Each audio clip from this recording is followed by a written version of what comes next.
Okay, today's lesson is going to be talking about rounding and estimation. Now, rounding is a really important skill that sometimes we have numbers that are reoccurring or that have an infinite number of decimal places and things like that, and we have to do a calculation. So we want to make sure that those estimates are as accurate as possible, and we want to explain our steps as well. So the first one we're going to look at the moment is that rounding the number 12.378 to the nearest whole number. Now this might be a situation like you want to round to a number of people. You can't have 3.78 people. So the key thing we do is we write out the number 12.378. Then we look at the number of decimal places. So in this case, it said that there's no decimal places. We put a line where that is. So I can put a line where there are no decimal places. And then what we do is we look at the number on the right-hand side of the line, which in this case is 3. Now, if the number on the right-hand side is between 0 through to 4, then what we do is we just chop off the rest of the numbers. So in this case, it would be 12. So the number 12.378 is 0 decimal places is equal to 12. Okay, our second example here is 1435.375 that we want rounded to 1 decimal place. So again, first stage is to write out number.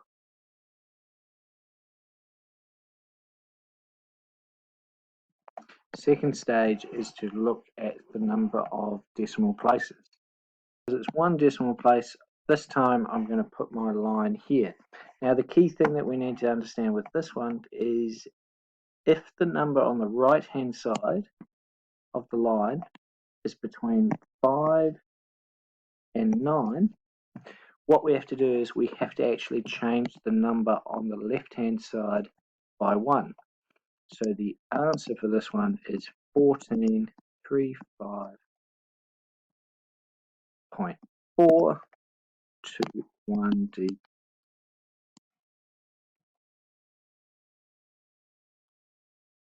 Our third example is to look at rounding 0.0602 to 3 decimal places. So first thing we need to do is write out 0.0602 and look at the number of decimal places, which in this case is 3. We can put our line in after the third decimal place, and you can see that it's 2. So it's between 0 and 4. So we just what we call truncate, and we just chop it off. So that's going to be 0.060. Now, normally that last 0 wouldn't mean anything, and we'd just say that it was 0.06. But because the question asked for 3 decimal places, we need to make sure our answer's in 3 decimal places as well. Our last example is looking at an extreme effect of having those 9s together or having numbers above 5. So, but the procedure is exactly the same. So it's 54.49976. We need to write that out.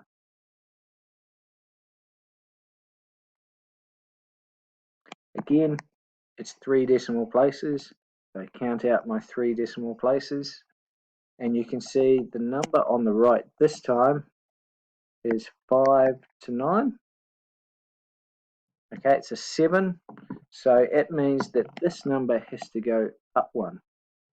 However, it's a 9. So what it would go up to is a 0. and it would actually carry 1 over. So we'd have to make that a 0 as well. So it goes up by 1. And then that would carry another 1 over to have the 5. So it's actually 54.500 to 3 decimal places. So that's the only trick about this. Sometimes you have to carry on adding that number up.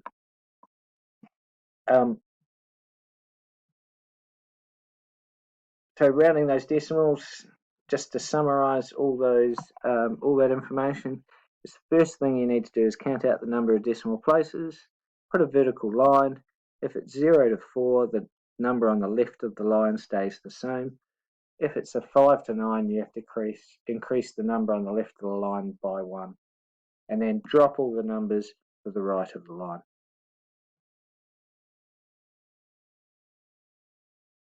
What I have now is an exercise for you.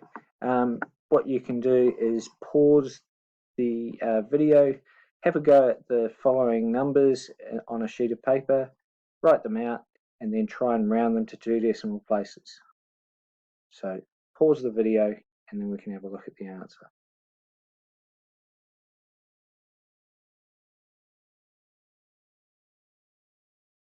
Okay, you should have had a go at these questions on a sheet of paper yourself, so now we can check your answers. So following the procedure, the first thing we do is we need, with the first one, the 5.8425, count out the 2 decimal places and put a line. Right? The number on the right of the line is a 2, so it means that our answer is that it's not 5 or bigger, so we just chop it off the end.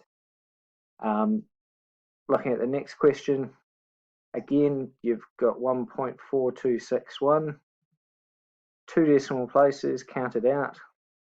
Is the number on the right 5 or bigger? It is 5 or bigger, so you have to increase this number by 1. So it becomes 1.43. Okay, the third question, is it a 5 or bigger? Yes, so you have to change this number to become a 1. The one on the bottom, put in your line after the second decimal place. Is it a 5 or bigger? No, so we truncate it, just chop it off, so it becomes 0.29. The next one, after the second decimal place, put a line. Is it 5 or bigger? Yes. So it means we need to increase this number by 1 to make it 0.56. And the last one, put your line in. Is the number on the right 5 or bigger? In this case it is. So what we need to do is increase that by 1 to make it 10, but we can't put 10 in one column, so we have to add 1 as well. So we end up with the 0.4. So well done if you got all those right. If you didn't, or you made a mistake, hopefully you can work out the answer. Otherwise, go back to the earlier part of the video and have a look again. You should stop this video now, go to your OneNote lesson and complete the task that's on there.